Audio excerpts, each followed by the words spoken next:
example, when you look at the 350 million on the side of the bus, there was one word, in my opinion, that was wrong with that, and it was the word send.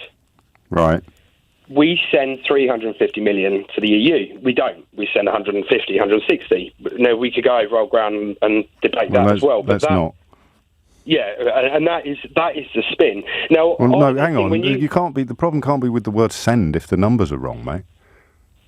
Well, because I think it was designed from what I've read, Tim Shipman's book. But the Uncivil War, was it Brexit, the Uncivil War, whatever it was? Oh, no, sorry, I'm confusing the two. No, don't worry, but I'm not splitting hairs. I'm just pointing out that the number wasn't true. So the problem with the bus was not the word send. No, but if it said, yeah, no, you are right. And then the other bit, wrong, and the other bit of it. No, hang on, because this is quite dangerous what you've just said. Because the other bit of it that was missing was the implied suggestion that we would somehow be better off, gross, as a result of not paying our membership fees to the European Union, where the government's own economic analyses, this government, the one led by Boris Johnson, the man that ran Vote Leave, every single scenario sees economic damage.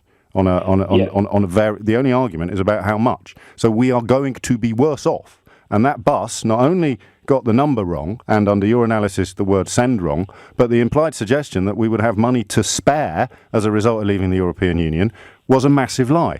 So, anyway, back to the bus. They get away with it. Well, you fell for it. The implied suggestion. You fell for it. No. I don't know. I don't know. I mean, you speak to hundreds and hundreds of people. I genuinely, to this day, would say I didn't fall for 80% of it, and my reasons for voting Leave were very narrow. And I don't believe that we need straight. We're never, we're going to have straight bananas instead of bendy bananas. I don't necessarily believe freedom of movement is terrible for our country, and immigration is what's causing the problem. But you gave your vote to the people that told all those lies.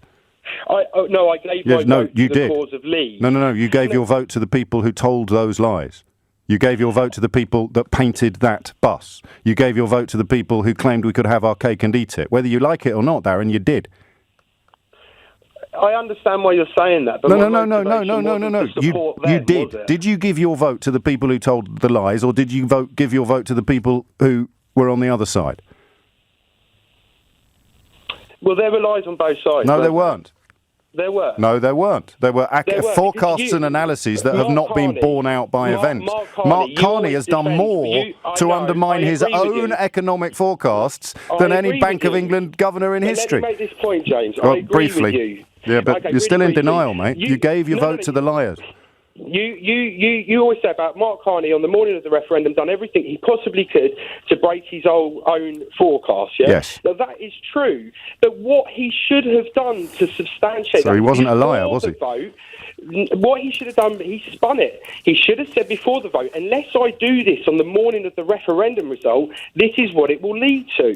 And that is missed on both sides. And right, yeah, but no, the whole point about a warning is that it's designed to stop people doing the stupid thing. You don't add on the end of the warning, by the way, if you do the stupid thing, don't worry, I'll look after you. You don't add the truth, is what you're saying, John. No. You don't add the possibility that people are going to ignore the warning. You ignored the warning, Darren. Don't get cross with him. At some point between now and Judgment Day, you're going to have to start getting cross with yourself. It's 11:13. And there, in a nutshell, is the problem. That's the choice. Darren's a decent fella, bright, not racist, didn't vote for bendy bananas, but he still, somewhere, clings to the notion that what he did in June of 2016 wasn't really stupid. And he's picking on the people that warned him that it was for not having told him more about what they would do to unpick the damage he's inflicted on his own country. Talking about a bus, saying that the problem with it was the word send. The number was false. The idea that we'd be better off, which the bus was designed to inflate, was false. And don't take my word for it. Take the word of the government currently led by the man that led Vote Leave. The man who said that trading between Northern Ireland and Great Britain would be unfettered. The man whose Treasury has just concluded, well, no, it won't, pal. You see? It's bonkers. It's beyond bonkers. It's completely broken. It is precisely what Donald Trump described when he talked about being able to shoot someone on Fifth Avenue and not lose a single vote. Because you're still cheering or booing according to the colour of your scarf. when in fact we're all on the same team. Just half the country doesn't realise it yet.